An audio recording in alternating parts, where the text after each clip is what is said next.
मोदी सरकार ने आज बजट पेश कर दिया है जिसमें उन सवालों के जवाब सिरे से गायब हैं जिसने आम भारतीय रोजाना जूझ रहा है जिससे, और सरकार ने गरीब और मध्यम वर्गीय लोगों को फिर से बड़े बड़े सपनों में उलझा दिया है।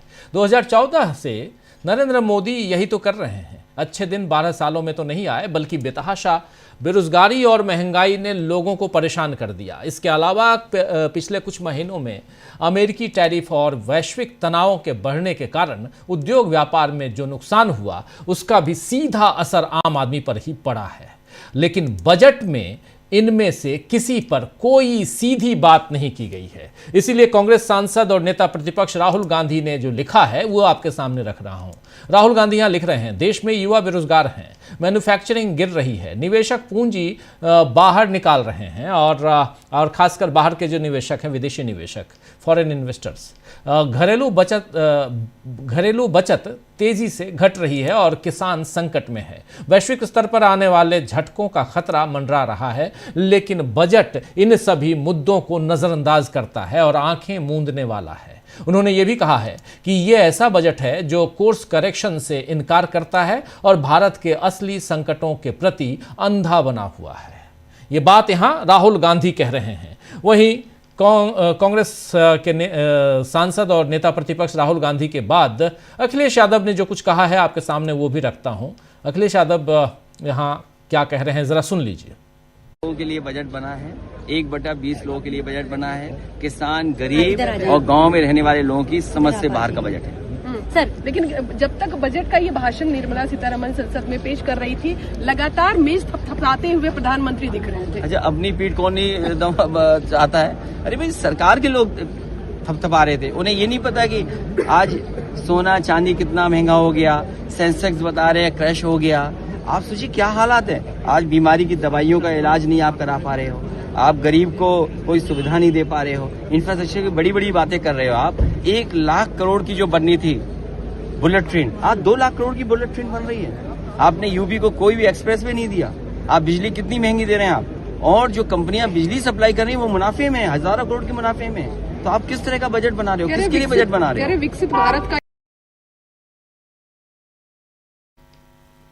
तो सुन रहे थे आप, यहाँ 1 करोड़ की जगह 1 लाख करोड़ की बात 2 लाख करोड़, और मतलब साफ सीधा यहाँ पर कहना है अखिलेश यादव का कि पहले और आज में कितना अंतर आ गया है और इस पर क्यों नहीं ध्यान दे रहे हैं नरेंद्र मोदी। बजट की जहां तक बात है तो बजट में क्या कुछ है उसकी झांकी यहां तमाम नेता अपने अपने ढंग से रख रहे हैं। और कांग्रेस अध्यक्ष मल्लिकार्जुन खड़गे ने भी इस पर कहा है कि नरेंद्र मोदी कहते थे कि हर साल 2 करोड़ नौकरियां दूंगा, लेकिन असलियत ये है कि बड़ी बड़ी इंडस्ट्री बेच रहे हैं और ऐसे में रोजगार कैसे आएगा। पब्लिक सेक्टर में जाने वाले गरीब तबके की नौकरी को खत्म करना ही इनकी असली मंशा है। नरेंद्र मोदी सब कुछ अपने चहेतों को सौंपना चाहते हैं। आइए जरा सुन लेते हैं यहां मल्लिकार्जुन खड़गे ने कहा क्या है। ये देखो, मोदी जी हर समय ऐसा कहते हैं, मैं 2 करोड़ नौकरियां दूंगा। मैं यहां तो बड़े इंडस्ट्रीज को बेच रहे हैं, एम्प्लॉयमेंट कहाँ देंगे? इन्होंने तो 80,000 करोड़ जमा करने के लिए बड़े इंडस्ट्रीज में जो है डिसइन्वेस्टमेंट करके अपने लोगों को, चाहते लोगों को वो देना चाहते हैं। और ये मंशा उनकी क्या है कि एक तो एम्प्लॉयमेंट खत्म करना, एक तो वीकर सेक्शंस, गरीब तबका जो पब्लिक सेक्टर में नौकरी में जाते थे उनके नौकरियां खत्म करना, ये उनका मंशा है। और इन्हों क्या विकसित भारत करते हैं। विकसित भारत के लिए आपके पास पैसा भी होना, और एम्प्लॉयमेंट के लिए इन्फ्लेशन तो बढ़ रहा है, घट रहा है कहाँ। तो इसीलिए सब झूठे वायदे हमेशा करने का मोदी साहब की आदत है। आप 2 करोड़ एम्प्लॉयमेंट से ले, उनका डिमोनेटाइजेशन प्रोग्राम लो, सभी चीज़ों में वो विफल हो गए। और ये जो वायदे आप किए हैं, आप मुझे जो बता रहे हैं, ये तो वो कभी करेंगे नहीं, वो होगा नहीं। तो सुन रहे थे आप यहाँ साफ साफ मल्लिकार्जुन खड़गे अपनी बात रखते हुए। आपको बता दूं कि आज के बजट में 10,000 करोड़ रुपए के बायोफार्मा शक्ति प्रोग्राम से लेकर इंडिया सेमीकंडक्टर मिशन 2 के तहत सेमीकंडक्टर की महत्वाकांक्षाओं का विस्तार, 40,000 करोड़ रुपए की इलेक्ट्रॉनिक्स कंपोनेंट्स स्कीम और कई सेक्टरों में मैन्युफैक्चरिंग इंसेंटिव जैसी बातें छाई रहीं। ऐसे भारी भरकम शब्दों के साथ और इन शब्दों के साथ जो ये बजट का भाषण था उसको सुनकर साधारण इंसान पहले ही सहम जाता है और मान लेता है कि सरकार इसमें कुछ अच्छा ही कर रही होगी। और ऐसे भी बजट शब्द जहां आप सुनते हैं तो ऐसे भी लगने लगता है कि कुछ भारी भरकम चीजें यहां रखी जा रही हैं। लेकिन असल बात यही है कि आम आदमी को जिन चीजों से सीधा लाभ पहुंचे, सीधा फायदा हो, वो बातें बजट में आज कहीं नहीं कही गई हैं। ग्रामीण रोजगार के लिए फंड में कटौती इसका सबसे बड़ा एग्जाम्पल है। सरकार मनरेगा की जगह आप जानते हैं विकसित भारत जी राम जी कानून तो लेके आ गई है, जिसमें केंद्र सरकार ज्यादातर राज्यों में इस योजना का लगभग 60% खर्च उठाएगी और बाकी खर्च राज्य सरकारें देंगी। 60% केंद्र सरकार और 40% राज्य सरकार, ये इसमें कहा गया है। लेकिन बजट में ये जो आज बजट पेश किया गया, इस बजट में इस मद में 65.9% लगभग 66% की कटौती की गई है, जो इस खर्च बंटवारे से कहीं ज़्यादा है। आपको ये बता दूं, कहीं ज़्यादा है। मनरेगा के लिए 2025 और 26 के लिए संशोधित अनुमान 88,000 करोड़ रुपए का था। 25-26 जो बजट का खत्म हो गया वो, और इसके उलट 26-27 के बजट में अनुमान में ये आंकड़ा घटकर 30,000 करोड़ रुपए कर दिया गया है, जो 58,000 करोड़ या लगभग 66% की कटौती है। इसमें गंभीर सवाल उठता है कि क्या विकसित भारत जी राम जी कानून के बताए गए लक्ष्यों को पूरा करने के लिए मोदी सरकार ने पर्याप्त संसाधन रखे हैं, या फिर कांग्रेस की चिंताएं वास्तविक हैं कि यहाँ पर गांव के लिए क्या होगा, गरीबों के लिए क्या होगा। ये जो वास्तविक चिंताएं हैं, गांव के गरीबों को मिलने वाली मामूली मजदूरी पर भी उद्योगपतियों का डाका पड़ चुका है, ये कांग्रेस लगातार कह रही है। गरीब गरीब की माला जपते हुए नरेंद्र मोदी हर बार उद्योगपतियों का ही हित साधते हैं, तभी 5 किलो मुफ्त अनाज लेने की नौबत देश में बनी हुई है। 80 करोड़, आप देख लीजिए, 80 करोड़ लोगों को, 82 करोड़ लोगों को 5 किलो मुफ्त अनाज की बात करते हैं, उसी में अपनी पीठ थपथपाते हैं नरेंद्र मोदी। बजट से साबित हो रहा है कि आम आदमी के सपनों को छीना जा चुका है, वैसे ही जैसे वोट का अधिकार छीनने के लिए SIR करवाया गया है। और इस मामले में बिहार चुनाव में तो नरेंद्र मोदी की सरकार बच गई, लेकिन क्या पश्चिम बंगाल में वो बच पाएगी? यह सवाल इसलिए क्योंकि ममता बनर्जी ने मुख्य चुनाव आयुक्त ज्ञानेश कुमार के खिलाफ सुप्रीम कोर्ट का रुख किया है। ममता बनर्जी ने SIR प्रक्रिया को लेकर chief election commissioner Gyanesh Kumar और पश्चिम बंगाल के मुख्य निर्वाचन अधिकारी के खिलाफ रिट याचिका दाखिल की है। ये याचिका 28 जनवरी को दायर की गई है और ममता बनर्जी ने इससे पहले 10 जनवरी को CEC ज्ञानेश कुमार को चिट्ठी भी लिखी थी। इस चिट्ठी में उन्होंने चुनाव आयोग पर राज्य की जमीनी हकीकत को न समझने और असंवेदनशील रवैया अपनाने का आरोप लगाया था। ममता बनर्जी ने इस चिट्ठी में लिखा था कि चुनाव आयोग ने बहुत देर से ये व्यवस्था दी कि कुछ मतदाता अपने अधिकृत पारिवारिक सदस्यों के जरिए सुनवाई में पेश हो सकते हैं, लेकिन यही सुविधा प्रवासी मजदूरों को नहीं दी गई है। ममता ने इसे चुनाव आयोग की संवेदनहीनता और जमीनी हालात की समझ की कमी बताया था, और इससे पहले 3 जनवरी को भी ममता बनर्जी ने ऐसी ही शिकायत की थी। तो ममता बनर्जी लगातार SIR पर सवाल उठा रही हैं, लेकिन ज्ञानेश कुमार का नाम लेकर सीधे सीधे रिट याचिका दाखिल करना एक बड़ा कदम है। यानी ये केस ममता बनर्जी ने जो किया है, उसके अभी उस केस की तारीख लगना बाकी है। तारीख लगने के बाद ये चुनाव आयोग के ऊपर केस नहीं है, ये ज्ञानेश कुमार के ऊपर केस है। ज्ञानेश कुमार के नाम से ये केस है। तो ये तगड़ा झटका ज्ञानेश कुमार को और चुनाव आयोग को लग सकता है। अब सुप्रीम कोर्ट कब सुनवाई करता है ये तो आने वाले दिनों में पता चल ही जाएगा, लेकिन अगर फैसला ममता बनर्जी के हक में आया तो न केवल ज्ञानेश कुमार बल्कि नरेंद्र मोदी को भी बड़ा झटका लगेगा। मोदी वैसे ही अभी एप्स्टीन फाइल्स से लेकर तेल खरीद में ट्रंप की मर्जी सामने आने पर फंसे हुए हैं। ट्रंप ने कह दिया है कि भारत अब ईरान से नहीं बल्कि वेनेजुएला से तेल खरीदेगा। ऐसी अपमानजनक स्थिति अब तक किसी प्रधानमंत्री की नहीं हुई है, लेकिन मोदी सारी फजीहत होने के बावजूद चुप हैं। अभी वो पंजाब में दलितों को साधने के लिए पहुंच गए हैं। और इधर 5 राज्यों में जो चुनाव है वहां तो बराबर लगातार जा ही रहे हैं। और इन सब के बीच ये तमाम, चाहे वो बजट का मामला हो, चाहे एप्स्टीन का मामला हो, चाहे SIR का मामला हो, इन सब मसलों पे, इन सब मामलों पर नरेंद्र मोदी चुप्पी क्यों साधे हुए हैं, ये एक बड़ा सवाल है। इसलिए दोस्तों यहां आज समझना जरूरी है कि आखिर जो चर्चा करेंगे कि क्या चारों तरफ से फंसे नरेंद्र मोदी को आज का बजट बचा पाएगा या उनकी मुसीबत और बढ़ेगी। चलिए चर्चा की शुरुआत करते हैं, यही समझने की कोशिश करते हैं कि बजट ने मोदी की कैसे बढ़ा दी है मुसीबत, और उसके अलावा मुसीबतों का पहाड़ तो सामने है ही, जिस पर हम चर्चा थोड़ी सी आगे बढ़ाते हैं। हमारे साथ कुछ वरिष्ठ साथी जुड़े हुए हैं, उनसे आपका पहले परिचय करवाता हूं। देखिए 6 वरिष्ठ साथी हमारे साथ जुड़े हुए हैं। अमलेंदु उपाध्याय जी हैं, प्रशांत टंडन जी हैं, जयशंकर गुप्त जी हमारे साथ, शकील अख्तर जी हैं, प्रफुल्ल कोलखियान जी हैं और प्रेम कुमार जी हैं। आप सबका स्वागत है, इस्तकबाल है, स्वागत इस्तकबाल। अब तमाम दोस्त साथी शुभचिंतक आप सबका जो अब तक जुड़ चुके हैं उनका भी, जो जुड़ने वाले हैं उनका भी स्वागत करता हूं। प्रेम कुमार जी आपके पास आना चाहता हूं। बजट से शुरुआत करते हैं, क्या लगा, कैसा बजट? जूता खरीद के ले आए आप? सस्ता हो गया? उसकी उपयोगिता आजकल बहुत है, सड़कों पे उसकी उपयोगिता बहुत है। हाँ, जूते की उपयोगिता बहुत है। जूता दिखाया भी जाता है, जूता सुंघाया भी जाता है। तो जूता खास लोगों को सुंघाया जाता है। हम ये कह रहे हैं कि जो बातें कही जाती हैं कि चीजें सस्ती हो गई, उदाहरण के लिए जैसे दवाएं सस्ती हो गई, लेकिन क्या वास्तव में मरीज को सस्ती होने के बावजूद, सस्ती होने की घोषणा के बावजूद दवाएं सस्ती मिलती हैं? ये नहीं मिलती हैं, इसलिए कि उसका MRP बदलता नहीं है। जब MRP नहीं बदलता है तो जो भी कटौती या घोषणा होती है आयात निर्यात पॉलिसी से, उसका फायदा जो है, जो उत्पादक है या बड़े थोक व्यापारी है, उनको मिल जाता है, आम मरीज को नहीं मिलता।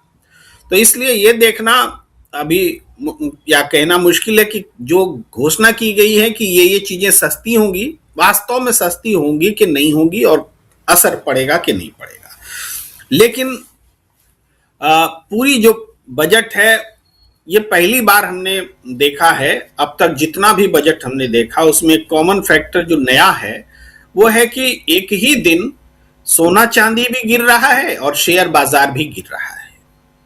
ये ऐसा पहले कभी नहीं हुआ। एक गिरता है तो दूसरा उठता है। इसका मतलब क्या है? इसका मतलब है कि पैसा निकाल रहे हैं लोग, न सोना में लगा रहे हैं और न शेयर बाजार में लगा रहे हैं। तो पैसा निकाल क्यों रहे हैं? क्योंकि उनका सेंटिमेंट गड़बड़ा गया है, भरोसा गड़बड़ा गया है। और मैंने एक और चीज मार्क किया कि जो बहुत ज्यादा शेयर जिसका गिरा है वो कौन सा है? तो वो अडानी से जुड़ा हुआ है, या फिर SBI है, या फिर सरकार की जैसे BEL है, इस तरह से। यानी मोदी सरकार, अर्ध सरकारी संस्था या फिर अडानी, इन तीनों से जुड़े हुए शेयर्स भारी नीचे गिरे हैं, बड़ी मात्रा में नीचे गिरे हैं।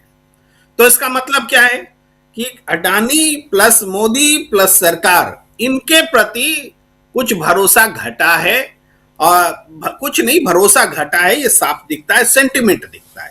ये हो सकता है बाजार है तो कल सुधरेगा भी, लेकिन इनिशियल रिएक्शन ये बताता है। दूसरी बात है कि जैसे टेक्सटाइल को पकड़ लीजिए, टेक्सटाइल पार्क बनाने की बात हुई, मगर एक्सपेक्टेशन क्या थी? एक्सपेक्टेशन थी कि एक ऐसे दौर में जब रेसिप्रोकल टैरिफ चल रहा है तो हमारी टेक्सटाइल इंडस्ट्री जो बांग्लादेश से compete नहीं कर पा रही है, क्योंकि बांग्लादेश का जो टेक्सटाइल है वो सस्ता है वहां, तो हमारा निर्यात जो है एकदम से खत्म हो गया है। तो ऐसे में हमें निर्यात शुल्क घटाना चाहिए, ये डिमांड भी है कॉटन से जुड़े हुए इंडस्ट्रीज का, कारोबारियों का। तो वो भी फुलफिल नहीं हुआ। तो इससे आप समझ रहे, कारोबारी भी निराश हुए। कारोबारी, जितने भी देश के छोटे बड़े कारोबारी हैं, उनके लिए कुछ भी नहीं है इस बजट में। तो कारोबारी का सेंटिमेंट भी बाजार में दिखता है। इसके बाद हम बात करें कि भाई आम आदमी को क्या मिल गया, क्या हेल्थ में कुछ मिला, स्वास्थ्य को लेकर के कुछ हुआ। सबसे बड़ी बात यह है जो उल्लेखनीय है कि दुनिया क्या सोच रही होगी कि जिस दिल्ली में सांस लेना मुश्किल है, हवा इतनी जहरीली है, उसके लिए बजट में 1 रुपया नहीं है। बजट में उसके लिए 1 रुपया नहीं है कि दिल्ली में सांस लेना कैसे सही किया जाए। दुनिया हमारे लिए क्या सोच रही होगी, कल्पना करिए। ऐसे बजट को क्या कहेंगे जो जिंदगी की ही फिक्र नहीं कर रही है। ये एक केवल दिल्ली की बात नहीं, दिल्ली तो उदाहरण है, पूरे देश की हवा खराब है। सोचना तो देश के बारे में है, दिल्ली उदाहरण है। मैं बात कर रहा हूं जैसे यहां आयुष्मान योजना है। आयुष्मान योजना के बारे में हम भ्रष्टाचार की भी बात नहीं कर रहे, हम कह रहे हैं कि आयुष्मान योजना में क्या एक्सपेक्टेशन था लोगों का। भाई आज आयुष्मान योजना लेके जाइए इलाज कराने, तो इस अस्पताल में हो सकता है, उस अस्पताल में नहीं हो सकता है, इस बीमारी में हो सकता है, उस बीमारी में नहीं हो सकता है। अरे आपका तो 60 से 70 साल वाला है आपका उम्र, आपका नहीं होगा इलाज, 70 से ज्यादा वाले का होगा। इस तरह की जो विसंगतियों के बाद जो आयुष्मान है प्लस भ्रष्टाचार जोड़ लीजिए तो वो बिल्कुल निष्प्रभावी हो गया। बजट में उम्मीद थी कि जो senior citizen 82% senior citizen health insurance से बाहर है, 82%, और इसका कारण है 60 साल से 70 साल का वो आयु वर्ग का सीनियर सिटीजन जो सबसे ज्यादा है सीनियर सिटीजन्स में, वो इसमें कवर ही नहीं होता है। तो उम्मीद की जा रही थी कि इस बार 60-70 साल के लोगों को उसमें लाया जाएगा तो कुछ राहत मिलेगी, जितने भी सीनियर सिटीजन होंगे उनको भी कुछ नहीं मिला। तो किसानों के लिए बहुत हल्ला मचा था, भाई 6,000 रुपया है प्रधानमंत्री सम्मान, वो 9,000 हो जाएगा। कोई बोले ना 12 भी हो सकता है, लेकिन वो भी कुछ नहीं हुआ। मनरेगा आपने बताया, मनरेगा का अभी कार्यकाल कम से कम 6 महीना चलना है जब तक कि जी राम जी ना आ जाए। 6 महीने के लिए मनरेगा में आपने 30,000 करोड़ रखा, जबकि पहले 86,000 करोड़ होता था साल भर में, तो 6 महीना में उसका आधा भी करते तो 42,000 करोड़ होना चाहिए था, वो भी आपने घटा दिया, सीधे 12,000 करोड़ घटा दिया, 1/3 कर दिया एक तरह से जो होना चाहिए था उसका। तो ये किसान विरोधी है, कामगार विरोधी है ये फैसला। और जी राम जी के लिए भी आपने कुछ एक्स्ट्रा प्रावधान कर दिया हो, कुछ बता दिया हो, वो नहीं, बल्कि उल्टे केंद्रीय प्रावधान तो 60% कर दिया है केंद्र सरकार का, वो भी घटा दिया है, तो वो भी नहीं दिखता है, आम आदमी से भी दूर है। अब इसके बाद ये कहा जा रहा है कि सेमी कंडक्टर में हमने 40,000 करोड़ का इन्वेस्टमेंट का ऐलान है। तो पहले 20,000 करोड़ था, अब 40,000 हो गया, डबल हो गया। हमें आश्चर्य हुआ राजीव जी कि ऐसा सेमी कंडक्टर में क्या है कि यहाँ सीधे इन्वेस्टमेंट डबल कर रहे हैं। तो हमने पता लगाया कि सेमी कंडक्टर में गौतम अडानी है, उसका इन्वेस्टमेंट है, उनकी योजना है, उनकी परियोजना है। तो जहां गौतम अडानी है वहां पर तो पैसा उड़ेल दिया आपने, 20,000 को 40,000 करोड़ कर दिया। शायद जनता का रिएक्शन यही है, गौतम अडानी का भी शेयर गिरा है, मोदी सरकार से जुड़े हुए जो है सरकारी अर्ध सरकारी उसका भी गिरा है। मैं शायद इसलिए बोल रहा हूं कि बाजार विशेषज्ञ नहीं हूं, मैं बस पॉइंट्स जोड़ रहा हूं। अब उसके बाद आप देखिए बाकी क्षेत्र में कि बजट को अगर हम देखें तो मजदूरों के लिए तो कोई घोषणा ही नहीं है, रोजगार की बात तो की ही नहीं जा रही है। आप इमेजिन कर लीजिए कि 1 लाख करोड़ हमने इंफ्रास्ट्रक्चर में ज्यादा रख दिया है। पहले 12 कुछ लाख करोड़ था, अब 13 करीबन 1 लाख करोड़ ज्यादा कर दिया है। उसी में आपका रोजगार भी आ जाएगा, सब कुछ उसी में हो जाएगा। कैसे हो जाएगा नहीं पता। रोजगार की जो स्थिति है, ये कहते हैं आंकड़ों में कि रोजगार हमारे समय में बेरोजगारी दर बहुत कम है, लेकिन एक्चुअल फैक्ट ये है कि युवाओं में बेरोजगारी 17% के करीब है, शिक्षित लोगों में बेरोजगारी वो 13% से ज्यादा है। तो ये हालात है बेरोजगारी की, जब पढ़े लिखे लोग को रोजगार ही नहीं है, पढ़े युवाओं को रोजगार ही नहीं है, तो फिर आप बेरोजगारी कैसे कंट्रोल में है। फिर आप कहते हैं कि जो रोजगार है, एक आंकड़ा है कि ग्रामीण रोजगार बीते 10 साल में ग्रामीण वेज जो रूरल वेजेज पिछले 10 साल में बढ़ा ही नहीं है, स्टैग्नेंट है, जीरो है। अब बताइए, जिस देश में रूरल वेजेज जीरो रहे 10 साल में, उसके ग्रोथ की आप कैसे कल्पना कर सकते हैं? आपको आश्चर्य होगा, जो ओवरऑल जो वेजेज है वो सिर्फ 1.7% बढ़ा है बीते 10 साल में। इसका मतलब क्या है? ये सिर्फ हम आंकड़ा नहीं बता रहे, इसका मतलब हम बताने का प्रयास कर रहे हैं। इसका मतलब है कि वेजेज स्थिर हैं और आप कह रहे हैं कि बेरोजगारी कंट्रोल में, यानी रोजगार दे रहे हैं।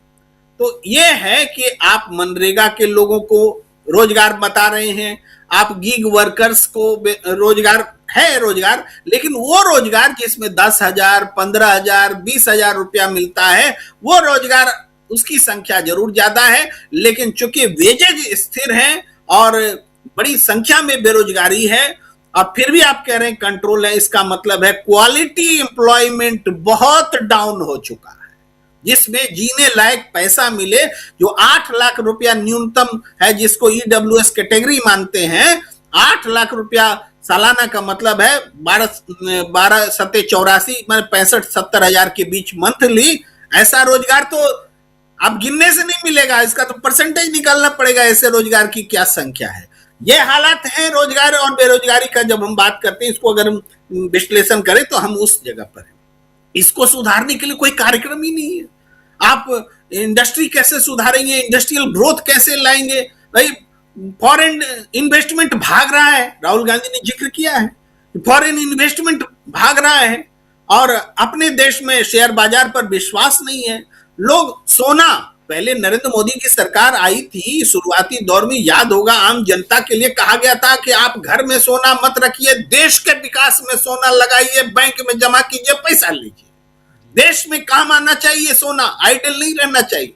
और आज देखिए वो पॉलिसी ऐसी कोलैप्स हुई है कि बड़े बड़े पैसे वाले लोग उस पैसा को देश के विकास में न लगा करके सोना के विकास में लगा रहे हैं। मोदी की पॉलिसी को ही पलट दिया पैसे वालों ने, इसीलिए सोना चमक रहा है और देश उस फीका पड़ रहा है। जी राजीव जी जी बिल्कुल बिल्कुल।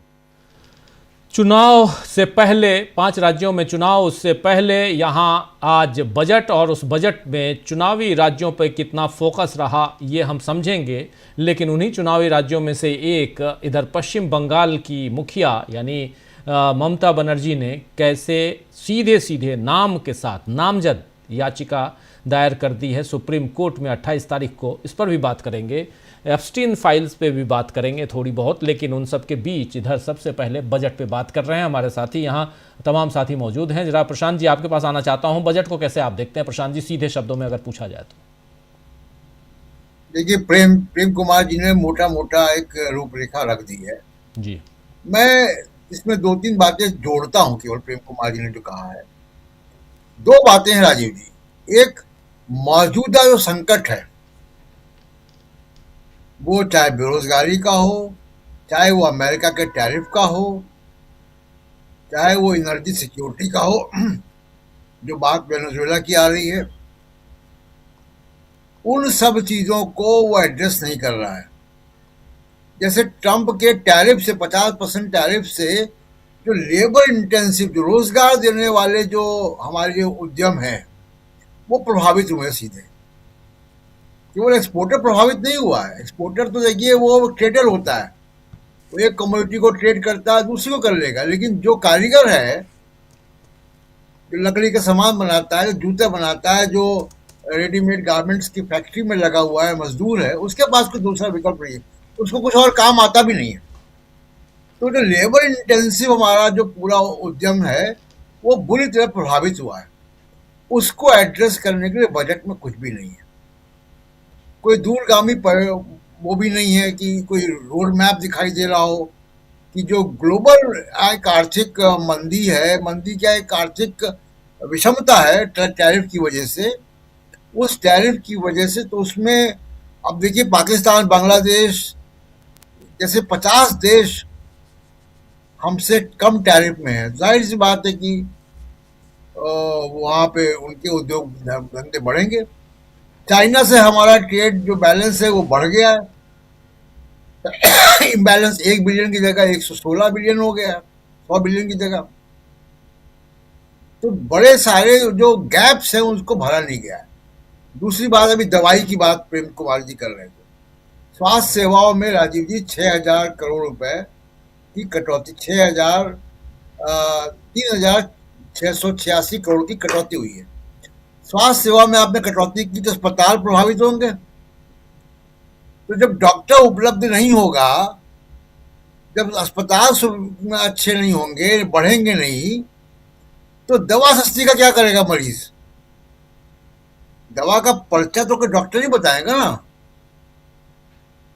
तो सस्ती दवा क्या करेगा जब उसके पास अस्पताल नहीं होगी, उसका प्राथमिक चिकित्सा केंद्र अच्छा नहीं होगा, तो सस्ती दवा का क्या करेगा वो? तमाम योजनाओं की घोषणा हो जाती है। मैं एक एग्जांपल देता हूँ योजना को। तमाम योजनाएं हम लोग देखते हैं, मेक इन इंडिया योजना आई, कई बुलेट ट्रेन आई, कई तमाम योजनाएं आई, 100 स्मार्ट सिटीज आए, पता नहीं कितने बने, उनकी गिनती भी व्यक्ति भूल चुका है। लेकिन पिछले साल की योजना कि कॉर्पोरेट सेक्टर में इंटर्नशिप सरकार लगवाएगी। जी। 1,65,000 वैकेंसी सरकार ने निकाली। जी। 1,65,000 युवाओं को, जिनके पास ITI या किसी भी प्रकार का जो प्रशिक्षण है, उनको हम इंटर्नशिप कॉर्पोरेट प्राइवेट सेक्टर में लगवाएंगे। कितने लोगों ने अप्लाई किया? 1,65,000 में कुल 33,000 लोगों ने अप्लाई किया। क्यों 33,000 लोगों ने अप्लाई किया? इसलिए 33,000 लोगों ने अप्लाई किया क्योंकि जो तनख्वाह वहां मिल रही थी, स्टाइपेंड मिल रहा था, वो इतना कम था, और तो इसलिए वो उन्होंने जाना मुनासिब नहीं समझा। तो 1,65,000 आपने निकाला, उसमें 33,000 लोगों ने उस विकल्प को चुना, उसमें भी 6,000 लोग निकल गए, ड्रॉप हो गए। अब इस साल उस योजना कोई चर्चा नहीं। सरकारी क्षेत्र में इन्वेस्टमेंट कम हो रहा है, प्राइवेट इन्वेस्टमेंट हो नहीं रहा है। प्राइवेट इन्वेस्टमेंट 12% GDP का रहा है, वही बढ़ रहा है, वही है जी। तो प्राइवेट सेक्टर यहाँ पे इन्वेस्ट भी नहीं कर रहा। डावोस में जाके आप अपने ही मंत्री से MOU साइन कर लेते हैं देवेंद्र फडणवीस इन्वेस्टमेंट के लिए, लेकिन वो इन्वेस्टमेंट कर कहाँ रहा है प्राइवेट सेक्टर? तो तमाम सारी जो बातें हैं उनमें आप देखिए कि कितना कहाँ शहरी विकास में 39,000 करोड़ रुपए घट गया। प्रधानमंत्री आवास योजना में 3,32,सौ करोड़ रुपए कट गया। जी। कट गया। जो इन्फ्लेशन से बढ़ा हो तो उसको भी जोड़िएगा तो और ज्यादा कटा है। जल जीवन मिशन 50,000 करोड़ की कटौती हो गई फंड में। अभी इंदौर में हमने देखा कि जल जीवन मिशन का क्या हासिल हुआ कि सीवेज का पानी पी के लोग मर गए। तो किसी भी समस्या को एड्रेस नहीं किया गया है। अब जो जी राम जी की योजना है वही वैसी होगी जैसी ये कॉर्पोरेट इंटर्नशिप हुई। जी। अब ये ट्रांजिशन का फेज है कि मनरेगा का आपने बंद कर दिया, जी राम जी अभी आपने इम्प्लीमेंट नहीं किया, रूल्स नहीं बने, लोग जो रूरल डिमांड है वो बढ़ेगी नहीं। डिमांड नहीं बढ़ेगी तो इंडस्ट्री कहाँ से चलेगी? जी।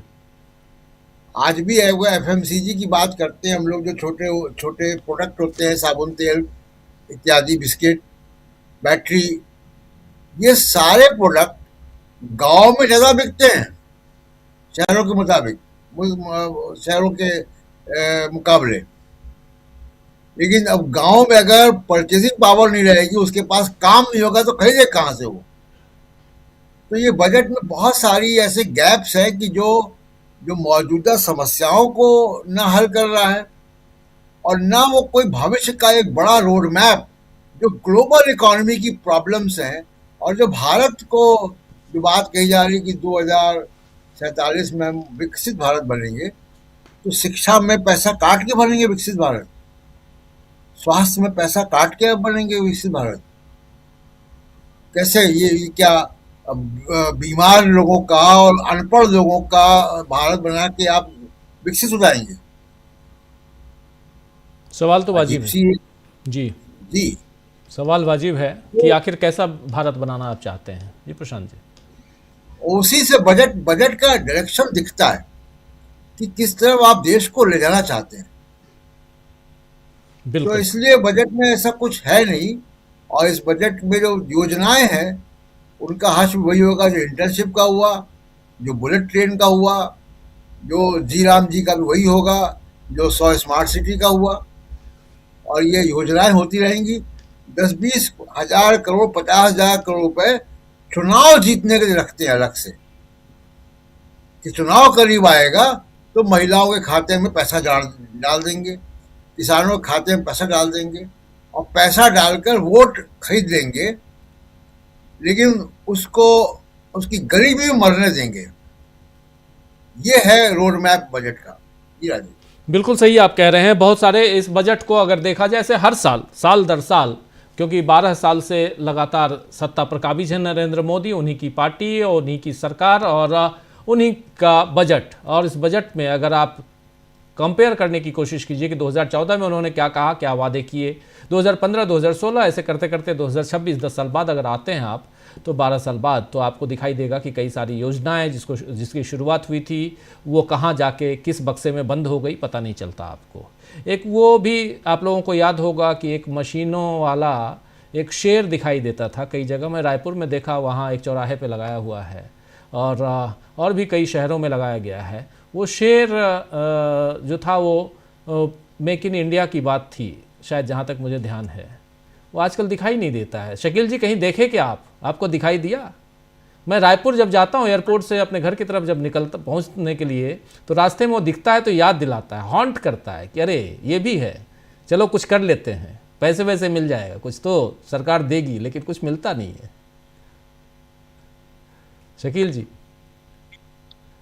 मेक इन इंडिया के बदले सब मेड इन चाइना हो गया। चाइना से व्यापार घाटा लगातार बढ़ता जा रहा है। खैर, देखिए राजीव जी, आज के इस बजट पे मोदी जी के लिए सबसे तल्ख अगर किसी ने टिप्पणी की है तो राष्ट्रीय स्वयंसेवक संघ के मजदूर संगठन बीएमएस ने, भारतीय मजदूर संघ ने।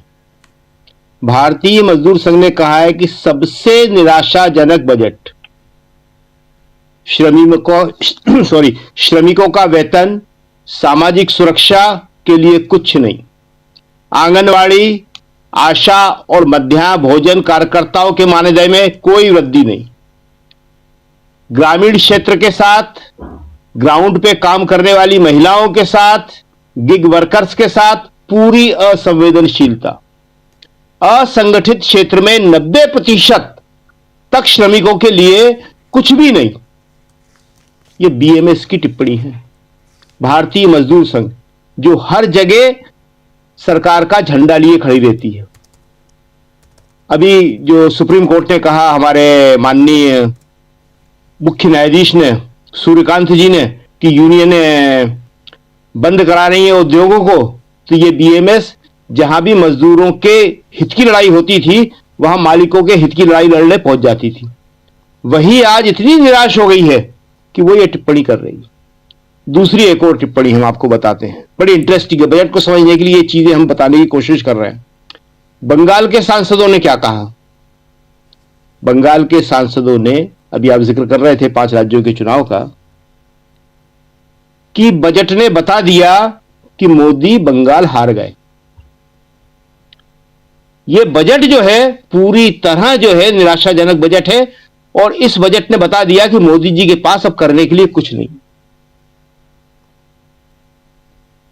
तो राजीव जी, पहले जो कांग्रेस के टाइम में बजट आते थे तो बीजेपी या जनसंघ तो बड़ी निंदक किस्म की पार्टी है, बड़ी आलोचक किस्म की, छिद्रान्वेषी, हर चीज में कमियां कमियां कमियां ढूंढ लेती है। तो ये इनका एक पेड वाक्य हुआ करता था, नई बोतल में पुरानी शराब है कांग्रेस के बजट को। मगर अब बोतल भी पुरानी और अंदर पानी, कुछ भी नहीं है। लोकसभा के अंदर अभी एक जो आप दिखा रहे हैं वीडियो, वो आ गया फिर सामने, ये मोदी जी का ताली बजाते हुए, जिसको लेके पत्रकार भी बड़े खुश हो रहे थे। सारे के सारे जो सत्ता पक्ष के सदस्य थे उनके चेहरों से भी निराशा झलक रही थी। इस बजट में टैरिफ को संबोधित नहीं किया गया, एफडीआई को संबोधित नहीं किया गया। चिदम्बरम ने आज 4:30 बजे इसके ऊपर एक विस्तृत टिप्पणी की है और उन्होंने इन सारे पॉइंटों को उठाया है। उन्होंने बताया बहुत सारी चीजें हैं, लेकिन हम ऐसी चीजें बता रहे हैं जो दर्शकों को आसानी समझ में आए। उन्होंने कहा कि ये मोदी जी और इनकी सरकार शब्दों पे शब्द एक्रोनिम्स, इनसे थकते नहीं है। यही है इनके पास, लैंग्वेज जगलरी, भाषाई चमत्कार। एमएसएमईएस का बंद होना एक बहुत बड़ा खतरा है। वैसे ही रोजगार नहीं है और ये छोटे और लघु उद्योग जिन्हें एमएसएमईएस कहते हैं, ये बंद हो जाएंगे और हो रहे हैं, तो बेरोजगारी का हाल बहुत बुरा हो जाएगा। उन्होंने कहा कि कोर्स करेक्शन कहीं नहीं है। होना यह चाहिए था कि जो प्रॉब्लम्स आ रही हैं उन्हें ठीक करने की तरफ होता, लेकिन उन चुनौतियों को नजरअंदाज किया गया, देखा ही नहीं गया उनकी तरफ, रेत में मुंह छुपा लिया गया कि कोई समस्या नहीं है। तो इसलिए ये बजट जो है 12 साल का तो सबसे निराशाजनक है ही, जिसमें कहीं भी कुछ नहीं है। और पुरानी जो बातें हैं, अभी आप कह रहे थे और बाकी लोग भी कह रहे थे कि उन्हीं को दोहराया जाता है। जो 7 हाई स्पीड कॉरिडोर बनने की घोषणा की है, इन पे ऑलरेडी पहले से ही काम चल रहा था, इनकी फिजिबिलिटी रिपोर्ट बन रही थी। ये कोई नई चीज नहीं है इसमें। तो ये जो बजट है, इसने विपक्ष को तो बहुत सारे सवाल उठाने का मौका दिया ही, सत्ता पक्ष में भी जो एक खुशी होती है, एक जो माहौल होता है, वो नहीं है। इसके बदले सफाई के तौर पे, बचाव के तौर पे वो क्या कह रहे हैं? वो कह रहे हैं कि युद्ध के माहौल में और क्या होता। कौन सा युद्ध का माहौल? ईरान और अमेरिका के बीच का संभावित? अरे भारत का बजट है ये, इसमें आप युद्ध के माहौल से बचने के लिए आप क्या कर रहे हैं और आप क्या कर सकते हैं? नहीं, हम विश्वगुरु हैं, हम तो युद्ध भी रोक सकते हैं। आपका इसमें क्या रोल है? आपका रोल है यहां पे अपने लोगों को रोजगार देना। राहुल गांधी ने कहा है ये, और बाकी सब लोगों ने कहा, बेरोजगारी को एड्रेस ही नहीं किया गया। और किसानों की समस्या जहां की तहां है, उनके लिए कुछ भी नहीं है इस बजट में। ग्रामीण क्षेत्र के लिए इस बजट में कुछ भी नहीं है। तो सब मिला के ये बजट जो है सिर्फ एक रूटीन एक्सरसाइज बन के रह गया है जी। इसके अलावा इस बजट में कोई भी ऐसी चीज नहीं है जो आमतौर पे होती थी। सरकार कोशिश करती थी, अगर आम जनता को कुछ नहीं देने की कोशिश करती थी तो अपने लोगों को, समर्थकों को उत्साहित करने की कोशिश करती थी। लेकिन जैसा कि हमने सबसे पहले बता दिया बीएमएस का बयान आपको, कि बीएमएस का बयान बता रहा है कि आरएसएस भी इससे भारी दुखी है, निराश है जी। आप एपेस्टीन फाइल का जिक्र कर रहे थे, लास्ट सेंटेंस हम बोल दें, ये एपेस्टीन फाइल आने के बाद, ये ट्रंप के ये कहने के बाद कि अब ईरान से नहीं वेनेजुएला से तेल खरीदेगा भारत, आरएसएस और बीजेपी के अंदर भी सवाल उठ रहे हैं कि अब हमें यह बताएगा ट्रंप कि हम सुबह उठ के नाश्ते में क्या खाएंगे। बस इतनी कसर और रह गई है जी। जी बिल्कुल बिल्कुल, आप सही कह रहे हैं कि अब ये तय होगा वहां से कि आखिर हम नाश्ता क्या करेंगे और खाना क्या खाएंगे, डिनर में हम क्या करेंगे। तो ये सब अगर ट्रंप तय करेंगे तो फिर हमारे देश के प्रधानमंत्री क्यों हैं, इस कुर्सी पर क्यों हैं।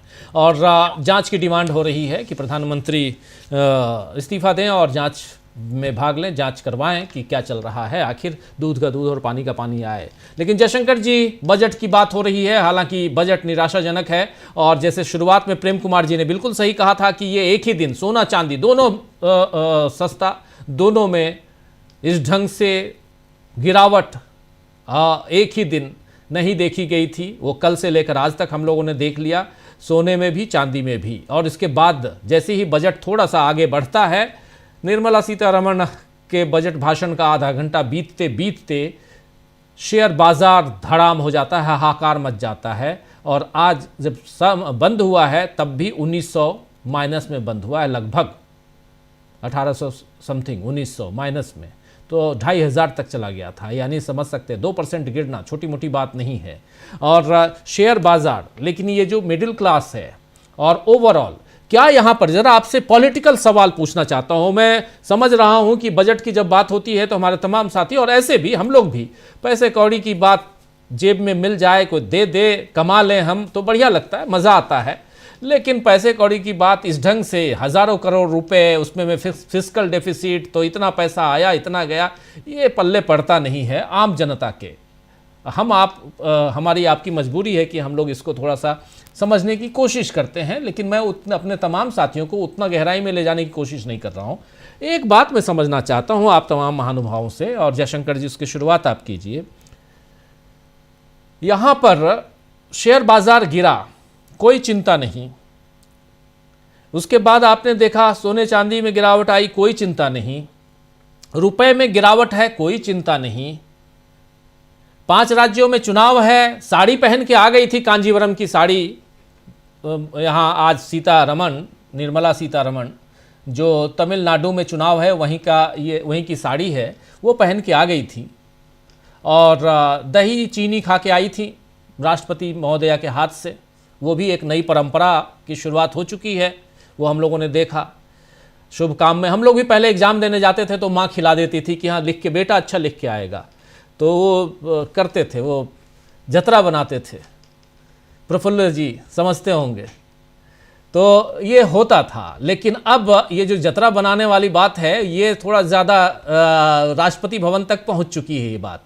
मैं दूसरी बात कह रहा हूं कि आखिर ये चिंता क्यों नहीं है कि शेयर बाजार गिर रहा है, फॉरेन इन्वेस्टर्स पैसा निकाल के लेके जा रहे हैं, सोने चांदी में गिरावट है, रुपए में गिरावट है, जो मिडिल क्लास है वो इतना निराश है, नाराज़ है। अब 12 साल में पहली बार देख रहे हैं कि मोदी और अमित शाह की तस्वीरों पे जूते मारे जा रहे हैं और कब्र खुदेगी के नारे लगाए जा रहे हैं। ये सब कुछ हो रहा है, उसके बाद भी चिंता नहीं है। 5 राज्यों में चुनाव है, चुनावी मोड में रहने वाले नरेंद्र मोदी को, उनकी सरकार को ये भी चिंता नहीं है कि कम से कम वहीं के लिए, जैसे पिटारा खोलकर पिछले साल का बजट याद कीजिए, कितनी बार बिहार का नाम लिया गया था, बिहार बिहार बिहार बिहार, और मधुबनी साड़ी पहन के आई थी।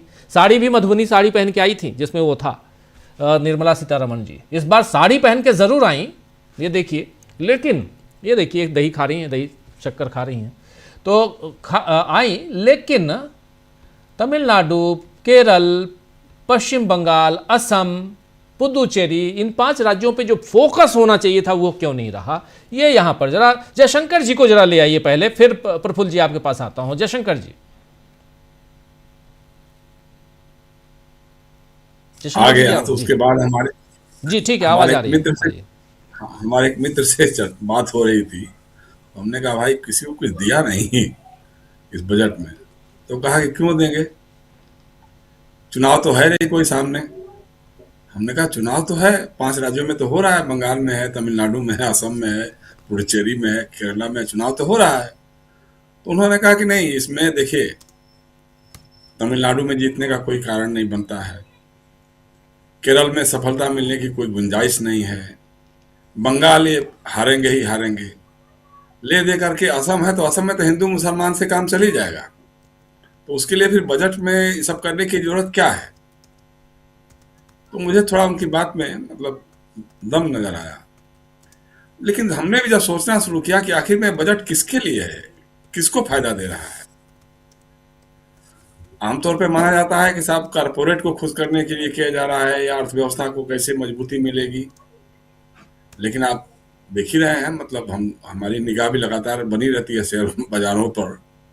जिस तरह से शेयर बाजार धड़ाम हुआ है, इसका मतलब कि सटोरियों को, निवेशकों को हमारी अर्थव्यवस्था पे और निर्मला सीतारमण के बजट पे भरोसा नहीं है।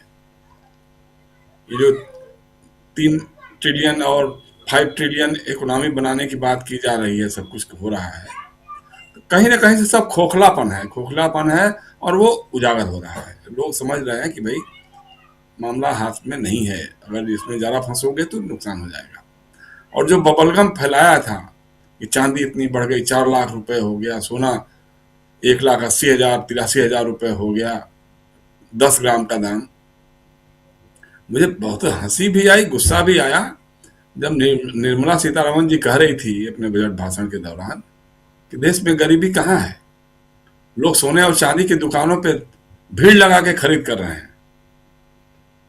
अब उनको कौन समझाए कि जिसके घर में शादी है, बेटे बहू, बेटे या बेटी की शादी है, सभी तो अंबानी और अडानी परिवार के लोग नहीं हो सकते हैं, सभी लोग तो करोड़पति परिवारों से नहीं हो सकते हैं। जो मध्यम वर्ग के लोग हैं वो लोग क्या कर रहे होंगे? आप सोने चांदी की दुकानें पे चले जाइए, भीड़ नदारत है, वो खुद भी परेशान है लोग कि कैसे बेचें, कैसे क्या करें। जो सोना 24 कैरेट 22 कैरेट पे 22 कैरेट का जेवरात बनते थे और वो 14 कैरेट 9 कैरेट 12 कैरेट तक पे आ गए हैं लोग बना बना करके कि भाई ठीक है चलो यही ले लो, कम दाम लगेगा इसका। ये हालत आ गई है। तो न तो कारपोरेट के लिए कुछ किया है, न मध्यम वर्ग के लिए। अब जैसे अब देखिए, मतलब बहुत सभी अखबार वाले लगातार लिख रहे थे या टीवी चैनल वाले भी दिखा रहे थे कि इस बार बजट में 13 लाख रुपए तक टैक्स नहीं लगेगा और ये जो स्टैंडर्ड डिडक्शन है वो बढ़कर के 1 लाख हो जाएगा और क्या हो जाएगा, इस तरह की बातें कर रहे थे।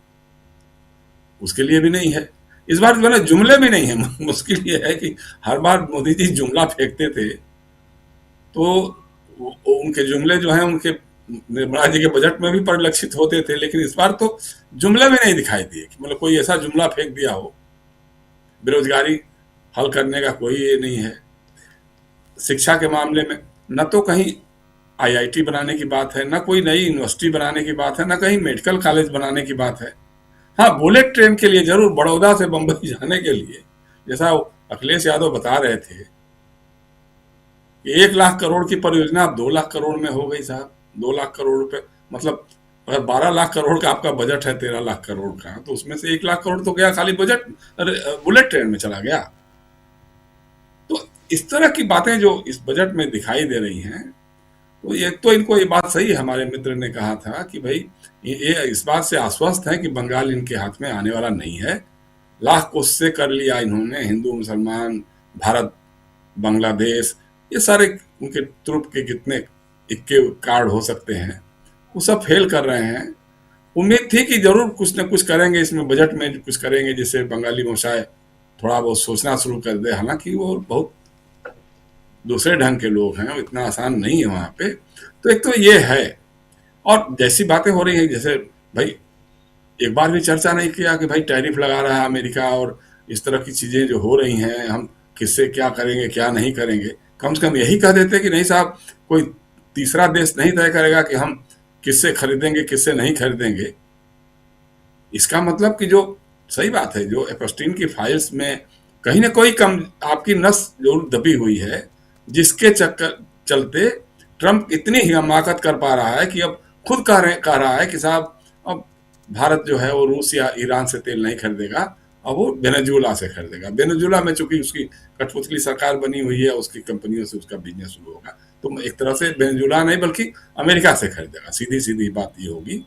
तो इतनी हिमाकत कैसे हो सकती है? हिमाकत इसीलिए हो सकती है कि कोई ना कोई हमारे विश्वगुरु की कमजोर नस उसके हाथ में है। अब वो कौन सी कमजोर नस है भाई? आप आज तक बार बार जब भी भारत पाकिस्तान ऑपरेशन सिंदूर की बात होती है यही कहता है कि साहब हम ही ने कराया, हम ही ने कराया, और आप खाली कह करके बच जाते हैं नहीं कि तीसरे देश की ये नहीं है, भूमिका नहीं है, लेकिन जो तथ्य है वो तो यही बताते हैं।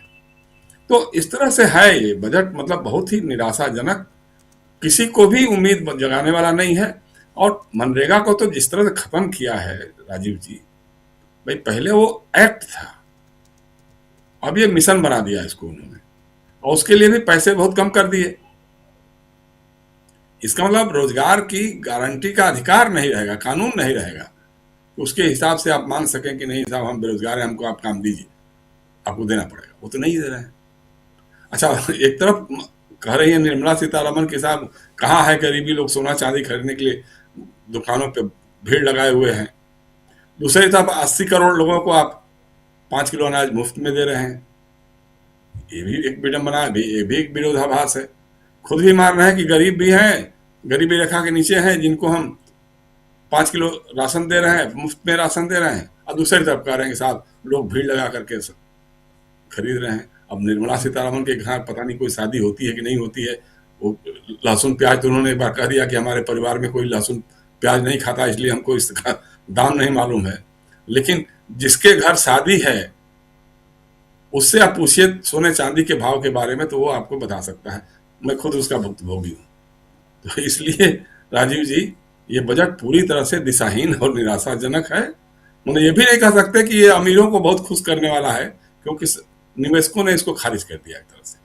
अब चुनाव राजनीति में क्या इसका असर पड़ेगा, चुनावी की राजनीति में क्या होगा, चूंकि अंधभक्तों की एक जमात ऐसी है, वो जमात तो इनके साथ रहेगी। हालांकि अब वो भी टूट रहे हैं, उनको भी लग रहा है, दिखाई दे रहा है कि नहीं साहब अब जो जो वायदे थे वो सब तो खत्म ही हो रहे, हमको भी खाली ठगी रहा है, खाली हिंदू मुसलमान करके चढ़ा देता है और बाद में हमारे हिस्से में तो कुछ आता नहीं है। तो इसलिए है, घिरे तो हैं, वो चारों तरफ से घिरे हैं, लेकिन वही है, हम उस दिन का इंतजार कर रहे हैं जिस दिन इस देश के अशिक्षित, बेरोजगार, दलित, पीड़ित, शोषित, ओबीसी के लोग, माइनॉरिटी के लोग एकजुट होकर के सड़कों पे उतरेंगे और कहेंगे मोदी जी अब आपकी जरूरत नहीं है, हमको अमेरिका या रूस या चीन की कठपुतली की जरूरत नहीं है, हमको भारत का प्रधानमंत्री चाहिए, भारत के लिए प्रधानमंत्री चाहिए, जो भारत के हितों में फैसले कर सके और भारत के हितों के लिए अडिग रहे। जी राजीव जी। जी बिल्कुल बिल्कुल, आप सही कह रहे हैं। भारत के हितों की बात जो करे वैसा प्रधानमंत्री चाहिए। और क्या नरेंद्र मोदी से विश्वास उठता जा रहा है, ये भी एक बड़ा सवाल है, इस पर भी चर्चा करेंगे। लेकिन यहाँ बजट के समय या बजट से पहले या बजट के बाद जब भारत की स्थिति, देश की स्थिति कैसी है, इस पर अगर गौर न फरमाया जाए तो फिर इसका मतलब है कि कुछ ना कुछ गड़बड़ है या आपने बिल्कुल छोड़ दिया है।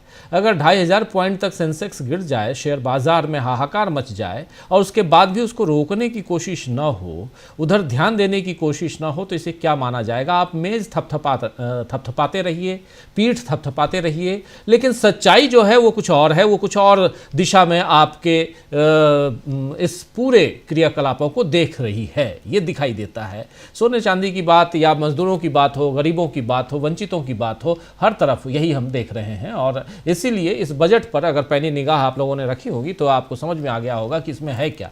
क्या झुंझुना सिर्फ बड़ों के लिए है? वो लोग जो 2+2 के हिसाब से आते हैं या उसमें कुछ और लोग, इन सबको मिलाकर जो एक ग्रुप है, उसी ग्रुप के लिए बजट है। आम जनता को क्या मिला और क्या टोटली पॉलिटिकली या हर ढंग से अब कॉन्फिडेंट है नरेंद्र मोदी कि कुछ भी हो जाए, सरकार, सत्ता तो हमारी चलेगी। और जैसे आप लोग ही बता रहे थे अभी, शकील जी भी, प्रेम कुमार जी भी और प्रशांत जी भी और जयशंकर जी भी, कि 10,000 रुपये दे दो, चुनाव तो जीत जाएंगे हम उसी से। प्रफुल्ल जी, क्या यहाँ चुनाव जीतना और उसके लिए एक हमारे पास फॉर्मूला मिल गया है, वो करेंगे, बाकी चीज़ें इस बजट में कुछ रिफ्लेक्ट नहीं करता हुआ दिखाई दे रहा है आपको? कि पहले बजट लाकर थोड़ी कोशिश होती थी कि हाँ, हम अपने मतदाताओं को साधने की कोशिश करें, वोटर्स को साधने की कोशिश करें। इस बजट में वोटर्स को साधने की कोशिश हुई है क्या?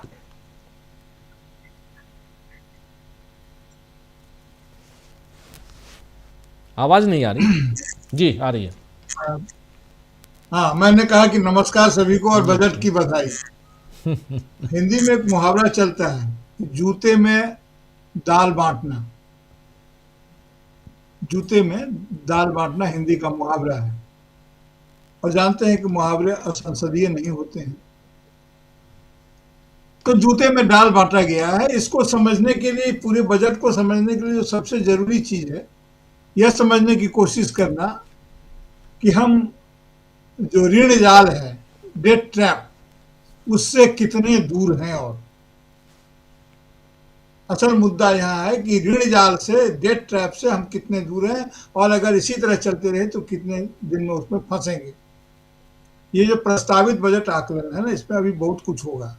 इसको अगर हम लोग रीड करने लगेंगे अभी तो कंफ्यूज करेंगे। ये कंफ्यूज करने के लिए ये दिया गया है, क्योंकि इसके बाद जब बहस होगी, जब तमाम बातें चलेंगी तो सारी चीजें बदलेंगी। लेकिन एक बात निश्चित रूप से है, ये बजट निराशाजनक है और दिशाहीन है, क्योंकि इसका स्कीम जो है सो ये आज का नहीं, ये पिछले कई सालों से इसके स्कीम एक दूसरे को रिस्पॉन्ड नहीं करते हैं, कोरिस्पॉन्डिंग नहीं।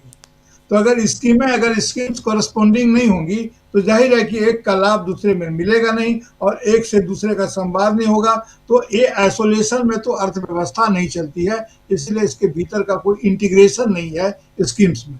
मैं ये पहली बात ये करना चाहता हूँ। दूसरी बात ये कहता हूँ कि मनरेगा में सीतारमन जी के बजट में, मेटाफर में कह रहा हूँ, सीतारमन जी के बजट में जी राम जी के लिए कुछ नहीं है। ये अद्भुत है कि बजट पेश कर रहे हैं सीतारमन जी और जी राम जी खाली हैं, खाली डिब्बा, जैसा कि कांग्रेस ने इशारा किया और भी कई लोग कह रहे हैं कि बजट खाली डिब्बा बन गया, उसमें कुछ है नहीं। जिस दिन मनरेगा से इन्होंने छेड़छाड़ किया था उसी दिन इनका इरादा साफ साफ झलकने लगा था, हालांकि सबूत उसके तो आते ही रहते हैं और आएंगे ही बार में भी आते रहेंगे। देखिए, आरएसएस के लोगों ने या बीएमएस ने तो इसलिए भी चिंता व्यक्त की है कि इस रिजिम में इन लोगों के पास पैसा काफी आया है इधर से या उधर से, और सब पैसा शेयर मार्केट में अब डूब रहा है, तो डूब रहा है तो निराशा होगी।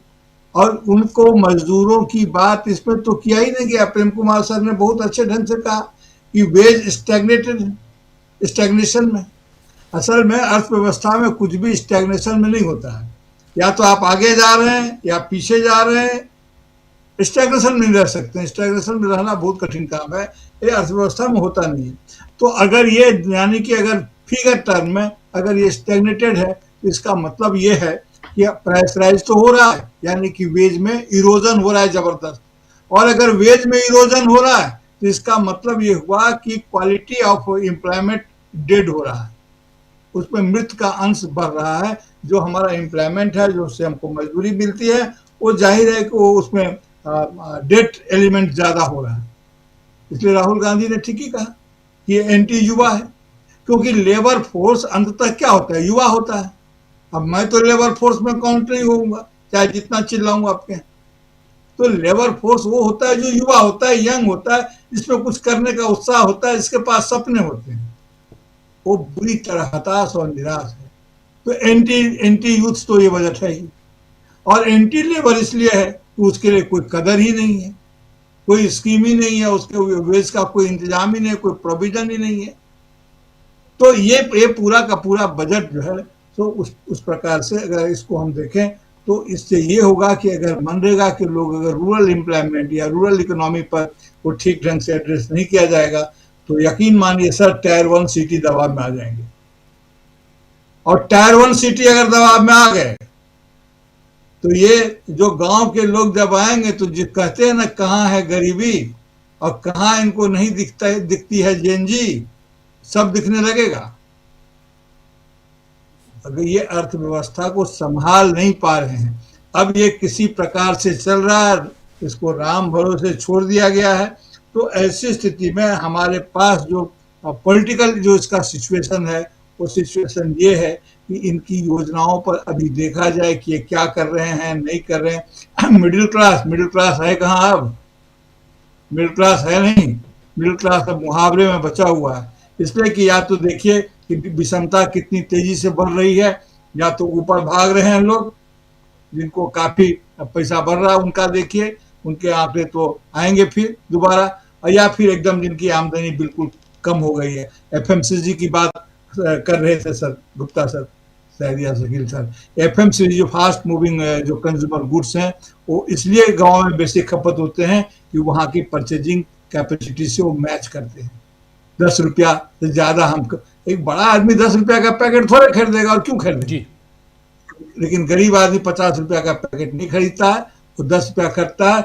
और वहां और तमाम जगह आप जाके देखिए, इसको बोलते हैं श्रिंक इन्फ्लेशन, डिब्बा वही है, रैपर वही है, दाम वही है, लेकिन सामान कम हो गया है, तो इसको श्रिंक इन्फ्लेट कर जाता है। हमारा बजट भी एक श्रिंक इन्फ्लेटेड बजट है। आप फिस्कल डेफिसिट की बात बोल रहे हैं 4.3 4.5, लेकिन फिस्कल डिसिप्लिन की बात क्यों नहीं कर रहे हैं? फिस्कल डिसिप्लिन कहाँ है किसी? और नॉन बजटरी एलोकेशन में इतना एक्सपेंडिचर है, जो एलोकेटेड बजट थे सब में खर्च कम हुआ है, काम नहीं हुआ है इसलिए खर्च कम हुआ है, या पैसा नहीं था। बजट एलोकेशन तो आपने किया, अगर टाइम से पेमेंट नहीं आएगा तो क्या होगा? टोटल रिसिप्ट और टोटल पेमेंट को आप अगर हम आकलित करें, देखें अगर मोटे मोटे इंडिकेटर्स में कि देश का टोटल रिसिप्ट क्या है और टोटल पेमेंट का क्या है, लायबिलिटीज क्या है, इंटरनल लायबिलिटीज, एक्सटर्नल लायबिलिटीज, तो देखे हैं कि स्थिति हमारी बहुत ही खराब है। इसलिए मैंने कहा कि अब बजट पर चर्चा करते समय यह विचार किया जाना प्राइमरी रूप से जरूरी है कि डेट ट्रैप से हम कितने दूर हैं, ऋण जाल में फंसने से हम कितने दूर बचे हुए हैं। पॉलिटिकल संदर्भ में अगले चरण में बात करूंगा कि ममता बनर्जी ने यहाँ केस किया। बिल्कुल मतलब बिल्कुल बिल्कुल, जरा उस पर भी बात करना जरूरी है। और आप चूंकि कलकत्ता में बैठे हुए हैं तो और भी इम्पोर्टेंट है आपसे वो जानना। लेकिन अमलेंदु जी, आपकी बारी, और ज़रा समझूं आपसे, इस बजट को पॉलिटिकली देखा जाए क्या, या अब कोई चिंता ही नहीं है, अब तो 10,000 रुपया बांटो और चुनाव ले लो अपने हाथ में, बाकी काम तो ज्ञानेश दादा कर ही रहे हैं। राजीव जी, 10,000 से भी ज्यादा भरोसा ज्ञानू दादा पे है। पंकज चतुर्वेदी जी ने इनाम दिया है तो हम लोग उसको आगे बढ़ाएं। ज्ञानू दादा जो है उनके ऊपर ज्यादा भरोसा है। 10,000 रुपया तो राजीव जी ज्ञानू दादा के कर्तव्यों को ढकने का एक आवरण है। मतलब कि ज्ञानू दादा के जो काम है उनको 10,000 रुपये से ढका जा सके, वरना कौन राजीव जी 10,000 रुपये पे जाकर वोट दे देगा।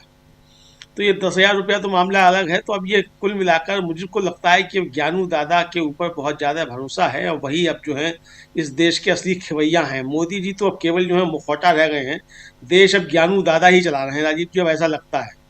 क्योंकि सब कुछ अब जब ज्ञानू दादा को ही करना है तो वही करेंगे। लेकिन राजीव जी देखिए, मजबूरी है, चूंकि संविधान अभी तक बदला नहीं गया है तो हर साल का बजट एक पेश करना है, तो मजबूरी है तो बजट पेश किया गया है, वरना तो सीधा 2047 का ही बजट पेश कर देते। आवश्यकता क्या है ये बताने की 2047 में ऐसा होगा और 20 साल की योजना ऐसी होगी। और वही पंचवर्षीय योजनाएं तो सुनी थी, ये 20 वर्षीय योजनाएं कहाँ से आ गई। तो लेकिन अब 20 वर्षीय योजनाएं भी आ रही है, उसमें बताया जा रहा है कि 20 वर्षीय योजनाएं होंगी और उसके बाद जाके काम होगा। तो राजीव जी अब देखिए इस बजट में जितना मेरी समझ है, मुझे तो राजीव जी ना तो ये चुनावी बजट लगा और ना ये कॉर्पोरेट का बजट लगा, ये सिर्फ अडानी जी का बजट लगा, इसके अलावा किसी का बजट लगा ही नहीं। तो भाई तो अडानी जी के लिए बजट पेश करने की आवश्यकता क्या थी। संविधान में संशोधन करो कि अब कोई बजट पेश नहीं होगा, अडानी जी के लिए जो काम करने सरकार वैसे ही कर देगी। तो इतना तो कर ही सकते हो, करो, लेकर आओ, करो, इसको क्या दिक्कत है। तो मुझको राजीव जी ये लग रहा है कि ये बजट जो है इसके बाद मोदी जी की दिक्कतें बढ़नी चाहिए और देश की जनता के अंदर एक जो है काफ़ी ज़्यादा निराशा का भाव देखा जा रहा है। अब ये मध्य वर्ग जो कहा जाता है राजीव जी, यही सबसे ज़्यादा था, वो ताली थाली पीटता था मोदी जी के लिए। अब उस मध्य वर्ग के अंदर काफ़ी ज़्यादा निराशा जो है वो दिखाई पड़ रही है। भाई ठीक है, आप अडानी जी के लिए काम करें, आप उनके मित्र हैं, लेकिन जो ताली थाली बजाता है उसके लिए भी ध्यान रखो भाई।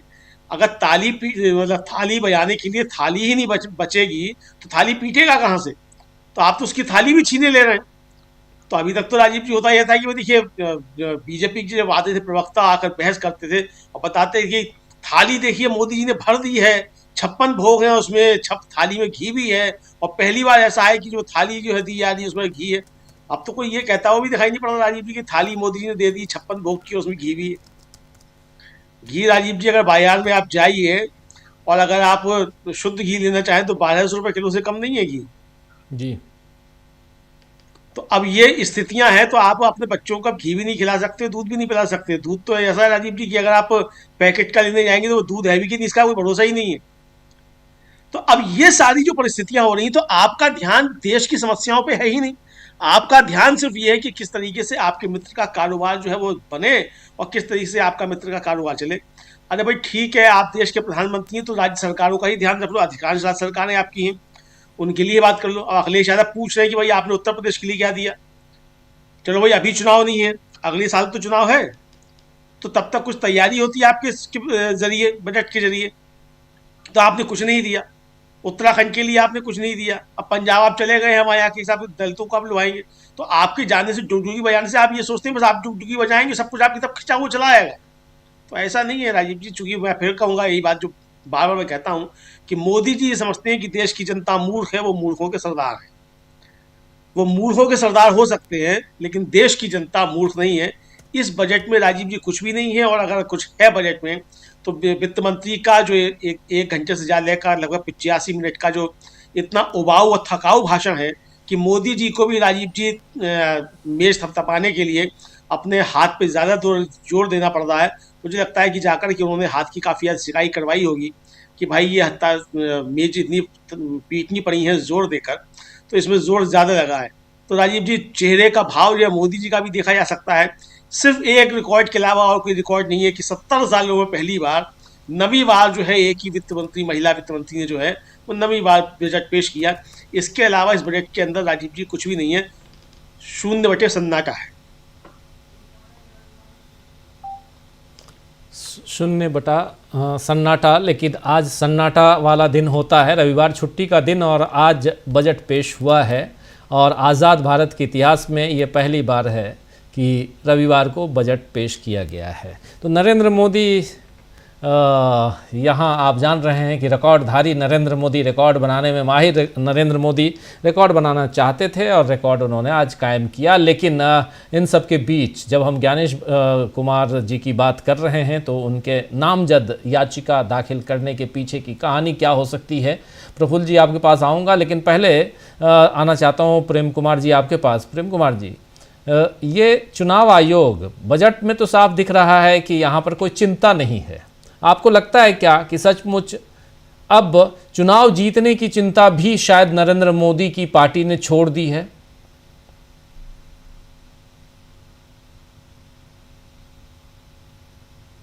अजीब जी, चुनाव की चिंता तो बजट में थोड़ी बहुत हमें दिख रही है। भाई, जब बिहार का चुनाव होता है तो वो मिथिला पेंटिंग की बात होने लगती है, उस तरह का पहनावा पहन करके निर्मला सीतारमन आती हैं। और जब अभी चुनाव होने वाला है 5 राज्यों का, तो दक्षिण में कांजीवरम की साड़ी भी दिख रही है, नारियल पर भी चर्चा हो रही है।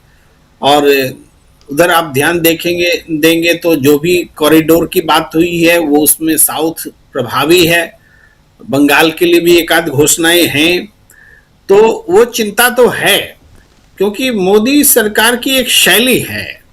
ऐसा नहीं सब कुछ ज्ञानू बाबा के भरोसे भी नहीं छोड़ते हैं। ज्ञानू बाबा जो कर रहे हैं उसको जस्टिफाई करने के लिए बहुत सारे काम भी करते हैं, अपोजिशन को लड़ाते हैं, कहीं कुछ जातीय उन्माद, धार्मिक उन्माद बनाते हैं, घुसपैठिए का सवाल उठाते हैं, SIR को घुसपैठिया से जोड़ते हैं।